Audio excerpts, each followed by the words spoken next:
તો માણસે પથ્થરમાંથી હથિયાર અને ઓજાર બનાવ્યા ને એ ઓજારમાંથી આલિશાન મશીનો પણ બનાવ્યા. પણ સમયની ક્રૂરતા એ છે કે જે મશીનને માણસે ઘડ્યું, પોતાની બુદ્ધિથી સ્માર્ટ બનાવ્યું, એ જ મશીન માણસની રોજી રોટી પર તરાપ મારવા બેઠું છે. એ આજની હકીકત છે. કાલે જે મશીનોને માણસ ચલાવતા હતા, આજે એ જ સૌથી મોટું હરીફ, એ માણસનું હરીફ બનીને ઊભું છે. હું વાત કરી રહ્યો છું આર્ટિફિશિયલ ઇન્ટેલિજન્સની. એના માટે હું મશીન શબ્દ એટલા માટે વાપરી રહ્યો છું કેમ કે સોફ્ટવેર જેનામાં કોઈ સંવેદના નથી, એ પેટ ભરવા વૈતરું કરનારા માણસોની જગ્યા લઈ રહ્યું છે. જે હાથથી આવા સોફ્ટવેર બન્યા, આજે એ જ હાથ એઆઈના લીધે કામ વગરના થઈ રહ્યા છે. કંપનીઓને હવે માણસની સંવેદના દેખાતી નથી. એમને તો એ મશીનની સ્પીડ અને ઓટોમેશનની એક જબરજસ્ત ભૂખ જાગી છે. આપણા જોરે જ સશક્ત થયેલા એઆઈએ સૌથી પહેલો ઘા એ માણસ પર કર્યો છે. કંપનીઓમાં એઆઈની જબરજસ્ત ડિમાન્ડ છે. કંપનીઓ 95% નફો કરી રહી છે. જેમના ગલ્લા ભરાયેલા છે, જેમના ખિસ્સા ભરાયેલા છે, છતાં પણ એક ઝાટકે હજારો પરિવારોના ઘરના ચૂલા ઓલવતા એક સેકન્ડનો પણ આજની કંપનીઓ વિચાર નથી કરતી. કેમ કે એની પાસે એવું મશીન છે જેને નથી રજા જોઈતી, નથી પગાર વધારો જોઈતો, કે નથી એ થાકનું નામ લેતો. તો હમણાં 31મી માર્ચે ઓરેકલ નામની કંપનીએ એના 30,000 કર્મચારીઓને વહેલી સવારે એક ઈમેલ મોકલ્યો. એ ઈમેલમાં કોઈ વ્યક્તિગત નામ નહોતું, પણ સીધું જ લખ્યું હતું કે આજે તમારા કામનો છેલ્લો દિવસ છે. મેલ કર્યા પછી એમની સિસ્ટમ એનો જે એક્સેસ હોય એ બંધ કરી દીધો. એટલે કે કોઈ વ્યક્તિને રિપ્લાય કરવો હોય તો એ રિપ્લાય પણ ના કરી શકે. કોઈ મીટિંગ નહીં, કોઈ વોર્નિંગ નહીં. એ સીધા જ કર્મચારીઓને એ બરતરફ કરી દેવાયા, ફાયર કરાયા, જેને કોર્પોરેટની ભાષામાં કહે છે નોકરીમાંથી કાઢી મૂક્યા, જેને આપણે દેશી ભાષામાં કહીએ. તો ઓરેકલ કોઈ એવી કંપની નથી કે જે ખોટમાં હોય. છેલ્લા ક્વાર્ટરમાં એનો નફો 95% વધીને $6 અબજ પાર થયો હતો. આ સત્તાવાર એના આપેલા આંકડા છે. કંપનીના ફાઉન્ડર છે જેનું નામ લેરી એલિસન છે. એ પોતે અબજોપતિ માણસ છે, જેણે હમણાં જ એક આખો ટાપુ ખરીદ્યો છે, જેના ખિસ્સામાં દુનિયાભરની દોલત છે. એ કંપનીએ લોકોની છટણી એઆઈના ઇન્ફ્રાસ્ટ્રક્ચરને ઊભું કરવા એક જ ઝટકામાં કરી નાખી. તો એઆઈ માટે 156 અબજનો ખર્ચો હતો. એ કંપનીને એ કરવા માટે, એ પહોંચી વળવા માટે એને 30,000 કર્મચારીઓનો એક જ સેકન્ડમાં ભોગ લઈ લીધો. આ કોઈ પહેલી કંપની નથી જેણે કર્મચારીઓને હાંકી કાઢ્યા હોય. એમેઝોનમાંથી 16,000, મેટામાંથી 15,000, માઇક્રોસોફ્ટમાંથી 9,000 લોકોની છટણી એ થઈ ચૂકી છે. આ રિસન્ટ ઘટના છે, છેલ્લા 1-1.5 વર્ષની વાત છે. અને આ સંખ્યા પણ એ સતત વધતી રહેવાની છે. એ પણ સનાતન સત્ય છે.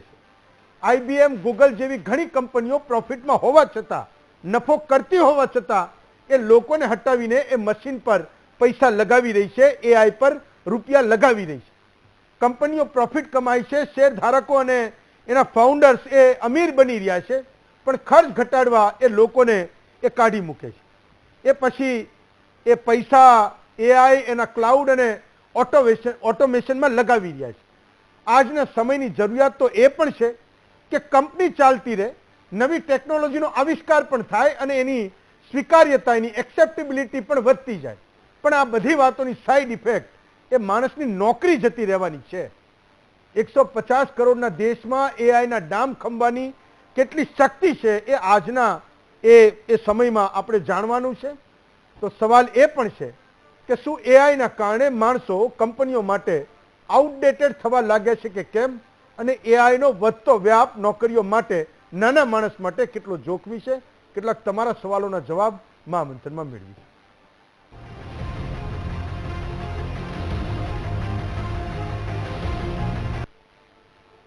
તો આજે મારી સાથે બે વક્તાઓ છે. મયુરભાઈ કોરડિયા છે, પોતે સિગ્ઝેન કંપનીના એ CEO છે, અને હિતેશ મોટવાણી છે, એ પોતે એઆઈ ટ્રેનર છે, આપણી સાથે પૂનાથી બેઠા છે.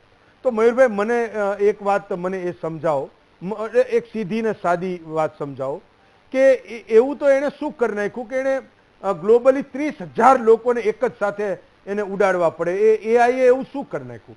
અને બીજો મોટો સવાલ એ પણ છે કે ગુજરાતના નાના નાના ગામડાઓમાં મા બાપ એ વાતે હરખાય છે. તમે વાત સમજો, અને હું મારા અનુભવની વાત કહું છું કે એ મા બાપ હરખાતા હોય છે કે મારો દીકરો એ પૂનામાં કામ કરે છે, મારી દીકરી એ બેંગલુરુમાં કામ કરે છે, જોબ કરે છે. અચ્છા, બીજો મુદ્દો એ પણ છે કે જ્યારે આઈટીની વાત છે તો નાના નાના ગામોમાં એવી ચર્ચા થાય કે ફલાણાના દીકરાનો ફલાણીની દીકરીનો 4 લાખ રૂપિયા પગાર છે. તો એક મહિનાનો કોઈ સામેથી પૂછે પણ ખરું કે ભાઈ 1 મહિનાનો 4 લાખ? તો કે હા, 1 મહિનાનો 4 લાખ. એમ 50 લાખ રૂપિયા એક નાના એવા ગામમાં, નાના એવા પરિવારમાંથી કોઈ વ્યક્તિ પૂના, અમદાવાદ કે બેંગલુરુમાં કે હૈદરાબાદમાં જઈને કામ કરે તો એ ગામમાં એનો રુતબો રાજા જેવો હોય છે. તો એક જ ઝાટકે 80 લાખની લોકોની નોકરીઓ જતી રહે. કપલના સુસાઇડની વાત એ બેંગલુરુની ખરેખર હચમચાવી નાખે એવી છે. તો શું ખરેખર બધા એવું કહી રહ્યા છે કે આપણે હજી આ શરૂઆત છે, આ જસ્ટ બિગિનિંગ છે? તો આઈટી સેક્ટરનો નવાણીઓ કૂટાઈ જવાનો છે કે ભાઈ ત્યાં કોઈ દીકરા દીકરીને ભણાવશે જ નહીં, મોંઘી કોઈ ફી ભરીને કોઈ એન્જિનિયરિંગ કોલેજમાં એડમિશન જ નહીં લે, અને બધું જ કામ એઆઈ જ કરવાનું છે ગણ્યા ગાંઠા ફિલ્ડની સિવાય? થેન્ક યુ હેમંતભાઈ, મને આમાં આમંત્રિત કરવા માટે થઈને. હું એક તમારા જે ક્વેશ્ચનો સમજો છું એ મુજબ એના આન્સર કરવાની કોશિશ કરું છું. જેટલી મને ઇન્ડસ્ટ્રીની સમજ છે ને જે આપણે કહી રહ્યા છીએ, હા, બેંગ્લોરની ઘટના જે પણ તમે કહી રહ્યા છો એ દુઃખદ ઘટના છે. એના કોઈ પણ કારણ હોઈ શકે, હું એના પર કોઈ કમેન્ટ એઝ ઓફ નાઉ નહીં કરતો. બટ જે 30,000 નોકરીઓની આપણે વાત કરી રહ્યા છીએ, હવે એ એવું છે કે હું તમને એક એક્ઝામ્પલ સાથે સમજાવું કે જ્યારે આપણે ઇન્ડસ્ટ્રીયલાઇઝેશનની શરૂઆત થઈ હતી, કે જ્યારે મશીન યુગ ચાલુ થયો હતો, આપણે આર્ટિફિશિયલ ઇન્ટેલિજન્સ તો હવે આપણે આવી ગયું છે, મશીન યુગ ચાલુ થયો હતો, ત્યારે પણ શું હતું, તે ત્યારે માણસો કામ કરતા હતા, એમની જગ્યાએ જ્યારે મશીન આવ્યા તો એના તમને પણ ખ્યાલ હશે કે કેટલી બધી જગ્યાએ, ઇન્ક્લુડિંગ અમદાવાદના આપણા ઇતિહાસ છે કે માણસોએ બળવો કરી દીધો હતો. બરાબર છે, બળવો કરી દીધો હતો. આપણે એવા ઇતિહાસમાંથી આપણે પાસ થયેલા છીએ અને આપણે જોયેલું છે.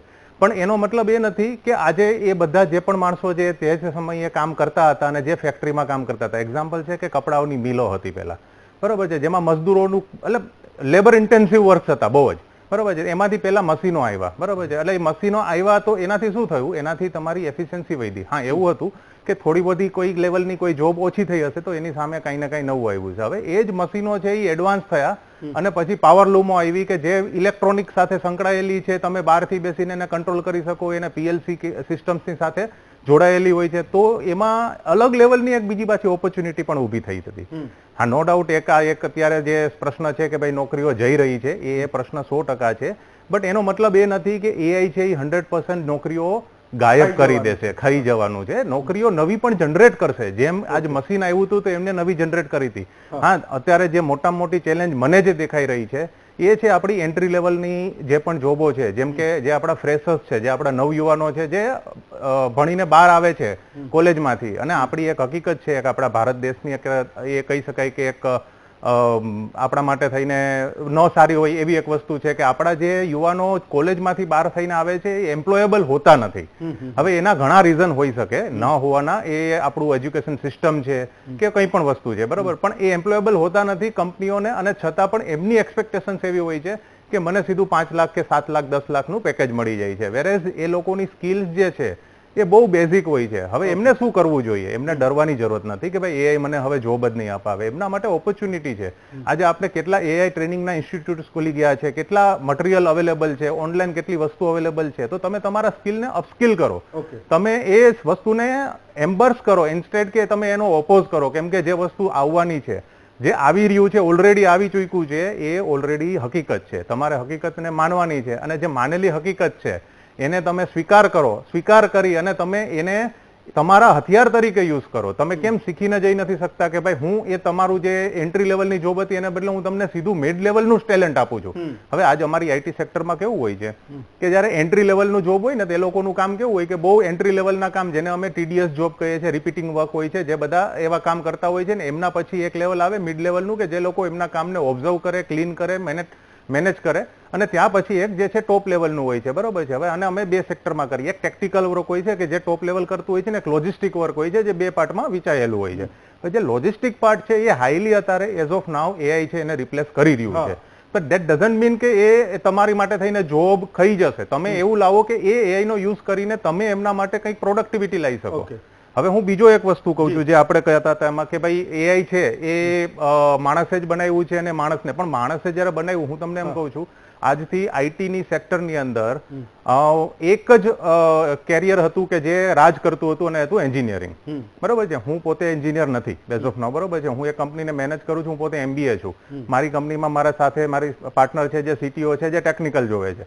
બરોબર છે. બટ એ સમય હતો કે જયારે ટેકનિકલ ના હોવું એ તમારા આઈટી સેક્ટરની અંદર એન્ટ્રી માટે થઈને ખૂબ મોટું બેરિયર હતું. એઝ ઓફ નાઉ એ બેરિયર ઘટી રહ્યું છે ફોર સ્ટાર્ટઅપ ઇકોસિસ્ટમ. હવે તમે જોઈ રહ્યા છો તો આપણે સ્ટાર્ટઅપ ઇકોસિસ્ટમ તરફ આગળ વધી રહ્યા છીએ. બરાબર છે. તો એ ઇકોસિસ્ટમને શું જરૂરત છે? એક માણસ પાસે સારા વિચાર છે, એ વિચારને એ લોકો કન્વર્ટ કરી શકે અને એક લેવલની, જેને અમે એમવીપી કહીએ કે ભાઈ મિનિમલ વાયેબલ પ્રોડક્ટ સુધી લાવે, કે જે બહુ ખર્ચાળ હતું એક સમયે, કે જે બહુ મુશ્કેલ હતું. બરાબર છે. તો એ વસ્તુમાં એ લોકો ઘણું આપને બેનિફિશિयल લાગે છે. કરી શકીએ. યસ. हितेश मैंने पूना की रोशनी, रौनक और जगमगाहट देखी है. मैं ये जानना चाहता हूं कि पूना में अभी जो कुछ हो रहा है उसकी एक क्या आप उसकी असर देख रहे हो कि 100 नौकरियां हैं तो जा कितनी रही है और नई कितनी जनरेट हो रही है? 100 में से कितनी जा रही है और नई कितनी जनरेट हो रही है? बराबर.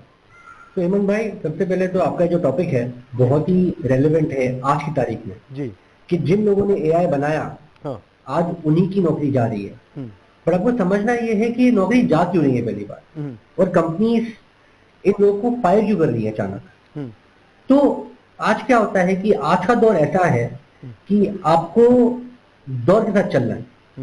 अब समझो जैसे पहले एक कंपनी थी जो एक सॉफ्टवेयर बनाती थी. एक सॉफ्टवेयर बनाने के लिए कम से कम सोचते थे 4 से 6 महीने. पर आज एआई की मदद से वो सेम सॉफ्टवेयर बन सकता है 1 से 2 महीने के अंदर.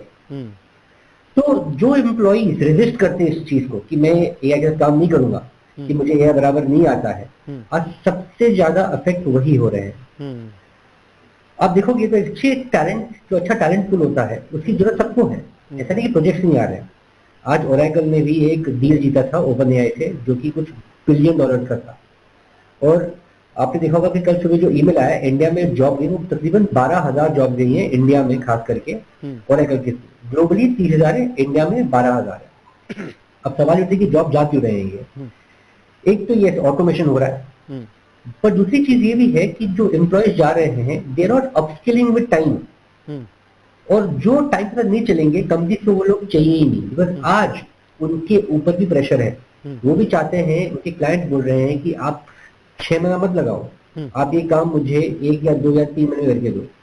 तो एक जगह पे हायरिंग भी हो रही है, एक जगह पे फायरिंग भी हो रही है. पर फायरिंग उनकी हो रही है जो अपस्किल नहीं हो रहा है, और हायरिंग उनकी हो रही है जो अपस्किल हो रहा है. तो आज एक सॉफ्टवेयर इंजीनियर को एआई इंजीनियर बनना पड़ेगा, या इसको एआई के साथ चलना पड़ेगा.